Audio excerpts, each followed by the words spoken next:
ये मंदिर ही तो ढाए गए थे जब इस्लाम शुरू हुआ था, और अब मंदिरों की सेटअप के लिए और आप जा रहे हैं और अप्रिशिएट कर रहे हैं उन्हें, ठीक है ना, बजाय डिग्रेड करने के। तो ये कोई अच्छी तो वो नहीं है इसके लिए। लेकिन हमें क्यों इन्वॉल्व वो मधु कर रहे हैं कि भाई आए आप, ताकि दुनिया को बता सकें कि भी देखो इनको भी अच्छा लगता है हमारा ये काम करना, ये पूजा पाठ करना। और क्या पाकिस्तान में एक टांग या दो टांगों पर खड़े होकर प्रोटेस्ट करने का प्लान बना लिया गया है धूप में, या कोई और प्रोटेस्ट करेंगे आप? क्या कर लेंगे आप? राम मंदिर के इनॉग्रेशन पर आप क्या कर लेंगे, जरा इसी पर भी बात किए लेते हैं। जिस दिन राम मंदिर की इनॉग्रेशन है, सेरेमनी है, उसी दिन वहां पर दीपावली मनाई जाएगी, दिवाली मनाई जाएगी, दिए जलाए जाएंगे, खुशियां मनाई जाएंगी और जश्न मनाया जाएगा कि 500 साल के बाद हमने वो जगह वापस ले ली। सनातन की सीख और सर्वे भवन्तु सुखिना वाले सिद्धांत पर पाकिस्तानी आवाम अब आंख मूंद कर यकीन करने लगी है। इस यकीन का आधार है वसुदैव कुटुंबकम की सूझ वाले भारत की लगातार होती प्रगति, निरंतर बढ़ती प्रतिष्ठा और अनवरत गाई जाती प्रशस्ति। पाकिस्तान ऐसा ही भविष्य चाहता है। पाकिस्तान भगवान प्रभु श्री राम की शरण में आना चाहता है। हिंदुओं को प्राण रक्षक बता रहे हैं और पाकिस्तानी डॉक्टर्स को तो कसाई तक बता रहे हैं। हमारे डॉक्टर जो है ना, इंसानियत नहीं है इनमें, ये इंसान कसाई बने हैं, ये इंसानों को तस्लील करते हैं। मैं 2010 से लेके 2013-14 तक जो है ना, मुझे डायग्नोज ही नहीं हुआ कि मेरी वालदा को लीवर ट्रांसप्लांट हो सकता है। मैं कभी किसी डॉक्टर के पास, कभी किसी हॉस्पिटल के पास ऐसे ही धक्के खाता रहा, लेकिन मुझे ये बताया जाता था कि आपकी वालदा का जो है ना आखिरी स्टेज है, आपकी वालदा जो है ना किसी वक्त भी ना अल्लाह को प्यारी हो सकती। शेख ज़ायद वाला और मेडिकल बोर्ड में उन्होंने मुझे जो है ना कहा कि आपका जो है लीवर ट्रांसप्लांट है वो आपका इंडिया ही होना है। तो इंडिया में उन्होंने मेल की, इंडिया डॉक्टर नीरव गोयल है, तो इंडिया जाके डॉक्टर नीरव गोयल हैं, वहाँ अपोलो हॉस्पिटल के बहुत अच्छे डॉक्टर हैं, head of department liver transplant के, उनकी तो उन्होंने मेरी वालदा का इलाज की। इंडिया गए, डॉक्टरों को हाथ लगा और माशाल्लाह से अभी सही है। हाँ माशाल्लाह, ज़िंदगी वो अपनी नॉर्मल ज़िंदगी गुजार रहे हैं। तो ये मैं आपको बात बताना चाहूँगा, 2014 तक किसी डॉक्टर ने मुझे ये नहीं बताया कि आपका लीवर ट्रांसप्लांट हो सकता है। मतलब कि हमें, हमारे डॉक्टर को ये भी नहीं पता कि किडनी लीवर ट्रांसप्लांट पता होता है, इन डॉक्टरों को सारा पता होता है, लेकिन ये डॉक्टर जो है ना किसी को, हमारे पाकिस्तान के डॉक्टर नहीं है, किसी को सीधा रास्ता दिखाते ही नहीं है। अल्लाह ताला इनको हिदायत दे। ये वो शख्स जिनकी मां को पाकिस्तानी डॉक्टर्स ने मौत के मुंह में धकेल दिया, लेकिन हिंदुस्तानी डॉक्टर्स ने लीवर ट्रांसप्लांट कर उनकी जान बचाई। ऐसी आप बीती, ऐसा दर्द हर पाकिस्तानी का है, क्योंकि पाकिस्तानी अस्पतालों में न दवाएं हैं और न ही सर्जरी का सामान। अभी हमारे ऊपर कितनी बड़ी शर्म की बात है, यहाँ पर हम खड़े होकर नारे तो लगाते हैं, इंडिया मुर्दाबाद के नारे लगवाते हैं बच्चों से, बच्चों को ये पढ़ाते हैं कि इंडिया हमारा दुश्मन है, बचपन से हमें ये पढ़ाया गया है।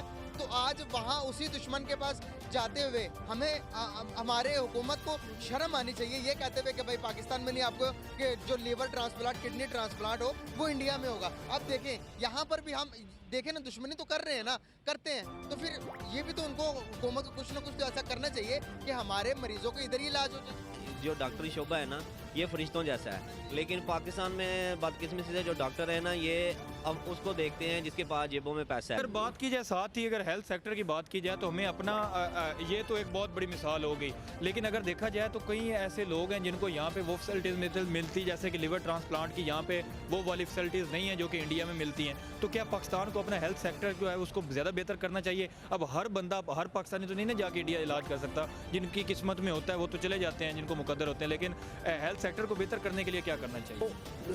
हेल्थ सेक्टर के टॉप जो हेल्थ सेक्रेटरी होता है या हेल्थ मिनिस्टर होता है, हमारे यहाँ जो हेल्थ मिनिस्टर होता है उसे हेल्थ के बारे में कुछ पता ही नहीं होता, उसे ये भी मालूम नहीं होता कि वो डॉक्टर ही नहीं होता। ऐसे बेहतर करने के लिए ये ज़रूरी है कि चाहे सूबों के हो या फेडरल हो, हेल्थ मिनिस्टर जो वो सबसे पहले डॉक्टर होना चाहिए। हर साल पाकिस्तान से सैकड़ों गंभीर मरीज मेडिकल वीजा पर भारत इलाज के लिए आते हैं। ऐसे लोगों की बहुत लंबी लिस्ट है। ये वो पाकिस्तानी शख्स जिनके बेटे की जान भी हिंदुस्तानी डॉक्टर से बचाई, अपने बेटे का भारत जाकर ट्रीटमेंट करा कर आए थे। अब इनका जरा एक्सपीरियंस सुनिए। तो कहते हैं शाहसवार, उसके हाथ में, डॉक्टर साहब शर्मा साहब के हाथ में कोई है ही शफा। वो जिसको हाथ लगाते हैं उसको अल्लाह ज़िंदगी दे देता है। ये डॉक्टर मसूद सादक साहब के कल अल्फाज थे। कहते थे कि फ़लाँ बंदा इतना है जिस मिट्टी को हाथ लगाता है तो सोना हो जाती है। ऐसे ही डॉक्टर जे शर्मा साहब एक भगवान हैं।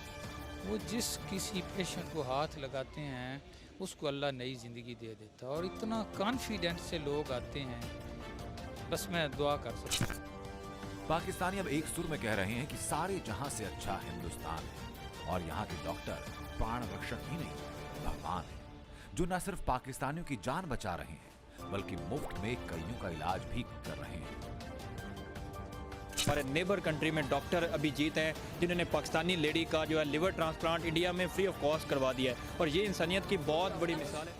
बेंगलोर के अंदर बैठे हुए एक इंडियन डॉक्टर ने उसका कहा कि भाई आप पाकिस्तानी जो कि कराची के अंदर मौजूद है उसको कहा कि भाई आप इसे बेंगलोर लेके आओ, इस बच्चे का मैं फ्री ऑफ कॉस्ट इलाज करके इसे वापस पाकिस्तान में ठीक करके भेजूंगा। क्या समझते हैं आप कि कितनी बड़ी मिसाल कायम कर दी है उस डॉक्टर ने? बहुत बड़ी मिसाल काम कर दी, बहुत बड़ी। इंसान से भी ऊपर चला गया। इंसान तो ऐसा कर ही नहीं सकता ना। अगर इंसान करे तो ऐसा कर सकता है, इंसान करे तो ऐसा कर सकता है। मैं डॉक्टर साहब आपको सैल्यूट करता हूँ, बहुत मेहरबानी आपने जो किया। बहुत बड़ा काम है, इसको हमें अप्रिशिएट करना चाहिए। चाहूँगा शुहाब चतुर नाम का एक बंदा है जो कि मुसलमान है, इंडिया से हज करने के लिए पैदल हज करने के लिए जा रहा है। ठीक है, वो पाकिस्तान के वाघा बॉर्डर में आया हुआ। वाघा बॉर्डर में आने के बाद उसने अपील की कि भाई पाकिस्तानी मुझे वीज़ा दे दो, मैं पैदल हज करने के लिए क्रॉस करके जाऊँगा पाकिस्तान को। पाकिस्तान की गवर्नमेंट ने ये कहा कि हमें सिक्योरिटी इश्यूज़ हैं, हम आपको वीज़ा नहीं दे सकते। एक बंदा जो मुसलमान है, जो कि इंडिया से है, इतना बड़ा काम कर रहा है, हज करने जा रहा है, तो उसको वीज़ा नहीं दे रहे, सिक्योरिटी इश्यूज़ है। सिख आ रहे हैं, सिखों को हम आने दे रहे हैं, उनसे हमें सिक्योरिटी इश्यूज़ नहीं है। क्या कहना चाहेंगे आप इस पर? नहीं, मेरे ख्याल में ये गलत एक्ट था पाकिस्तान का कि हमें हेल्प करनी चाहिए थी। और इसके साथ साथ अगर हम लोग बाकी चीज़ों पे भी ध्यान दें, बाकी चीज़ों की भी इस तरह से उनको भी प्रमोट करना शुरू करें, तो मेरे ख्याल में इंडिया पाकिस्तान के जो बहुत सारे इख्तिलाफात हैं शायद वो भी ख़त्म हो सके। इंडिया इस मामले में बहुत आगे है, बहुत आगे। अगरचे देखें हम इस चीज़ को एक्सेप्ट करें या ना करें कि यार वो हमारा दुश्मन मुल्क है, जैसे भी वो एक सेपरेट इशू है। मेडिसन और हेल्थ का डिपार्टमेंट ऐसा है जिसके अंदर हमें दुश्मनी तो रखनी नहीं चाहिए, इसके अंदर सीखना चाहिए। और सीखने की वजह से ये वीडियो रिकॉर्ड कर रहे हैं। इवन बात की जाए यहाँ से पेशेंट जाते हैं, अगर वो हमारा दुश्मन है तो वो उन पेशेंट्स का ट्रीटमेंट भी कर। पाकिस्तान में हिंदुस्तान का चर्चा सिर्फ मेडिकल सेंटर में हेल्प को लेकर नहीं, दुनिया में आई हर आपदा में भारत के मददगार के रूप में खड़े होने की बात है। जब जापान में भूकंप आया तो मदद के लिए हिंदुस्तान दिल खोलकर सबसे आगे नजर आया। पिछले साल तुर्की में जलजला आया, तब भी हिंदुस्तान ने ताबड़तोड़ मदद की थी। और इजरायली हमले के दौरान फिलिस्तीन की गाजा में मदद पहुंचाई। हिंदुस्तान की इस रॉबिन हुड वाली इमेज को देखकर शर्मसार हुए पाकिस्तानी अपने हुक्मरानों को कोसते नहीं थक रहे। जो सियासतदान हैं ये तो आपस की इनकी लड़ाई ख़त्म नहीं होती। इन्होंने इकानमी क्या बेहतर करनी है, तो इन्होंने क्या दूसरे मुल्कों की क्या इन्होंने मदद करनी है, इसलिए उनका ये बड़ा अच्छा है। मैं उनको अप्रिशिएट करता हूँ इसके लिए कि बड़ा अच्छा है उनका। इंडिया इसलिए जापान की सबसे आगे हेल्प कर रहा है क्योंकि जापान में बहुत ज़्यादा टेक्नोलॉजी रिलेटेड प्रोडक्ट्स बनती हैं और इंडिया जो नई जनरेशन है इंडिया की वो काफ़ी टेक्नोलॉजी में आगे जा रही है। सारे वेपन्स वगैरह जो है जापान में बनते हैं और उनकी टेक्नोलॉजी हर चीज़ से रिलेटेड लाइक क्राफ्ट्स वगैरह से रिलेटेड वो सबसे ऊपर है।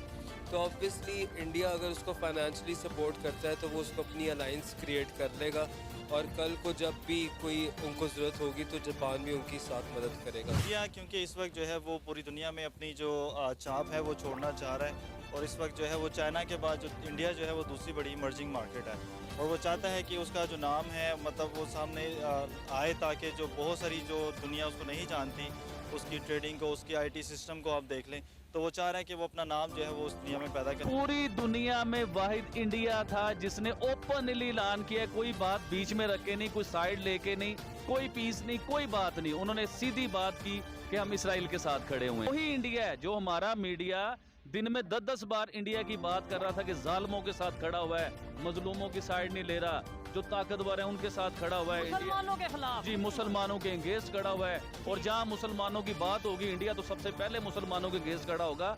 ये वही इंडिया है जिस इंडिया ने आज बहुत बड़ी एड भेजी है और पूरा एक त्यारा, एक एरोप्लेन, एक जहाज पूरा जो है अभी इजिप्ट में मैं थोड़ी देर पहले देख रहा था पहुंच चुका हुआ है और हमारी वीडियो खत्म होने के बाद मेरे ख्याल से वो उस जगह गजा में पहुंच चुका होगा और लोगों की हेल्प होगी। हिंदुस्तान दुनिया से भुखमरी मिटाने की सोच पर काम कर रहा है दुनिया को ग्रीन एनर्जी की राह दिखा रहा है, आपदाओं से निपटने के ग्लोबल आइडिया दे रहा है और हर सेक्टर में ग्लोबल लीडर के रूप में उभर रहा है। इसलिए तो पाकिस्तानी खुलकर कह रहे हैं, बीमारी हो या भूखमरी या फिर कर्ज, पाकिस्तान के हर मर्ज की दवा हिंदुस्तान के पास है।